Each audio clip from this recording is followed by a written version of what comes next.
যদি নোয়াখালী বিভাগ না হয়ে আলাদা দেশ হয়ে যায় তাহলে কি হবে? এটি আয়তনে পৃথিবীর ১৩১তম দেশ হবে।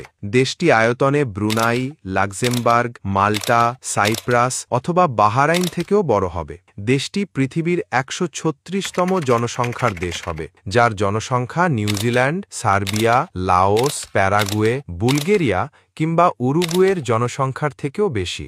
দেশটির নাম হবে রিপাবলিক অব নোয়াখালী। প্রথমত এর ৩টি প্রদেশ থাকবে: লক্ষ্মীপুর, নোয়াখালী এবং ফেনী। তার সাথে একটি কেন্দ্রশাসিত অঞ্চল থাকবে যার নাম হাতিয়া দ্বীপ। এর রাজধানী হবে নোয়াখালী সদর।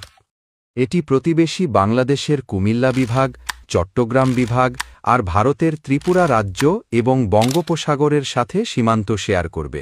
নোয়াখালী বাংলাদেশ থেকে আলাদা হয়ে যাওয়ায় বাংলাদেশ দুই ভাগে বিভক্ত হয়ে যাবে। দেশটির জাতীয় ভাষা থাকবে নোয়াখাইল্লা এবং মুদ্রার নাম তাহা। জাতীয় পশু হবে মহিষ এবং জাতীয় ফল থাকবে নারকেল। এর অর্থনীতি বিশেষ করে প্রবাসী রেমিটেন্সের উপর নির্ভর করত এবং এটি এশিয়ার দ্রুত বর্ধনশীল অর্থনীতির দেশে পরিণত হতো। নোয়াখালী কি বিভাগ হওয়ার যোগ্য? কমেন্ট করুন, ভিডিওটি শেয়ার করুন সকল নোয়াখাইল্লা বন্ধুদের, আর সাবস্ক্রাইব করুন জিও ফ্যাক্ট বাংলা।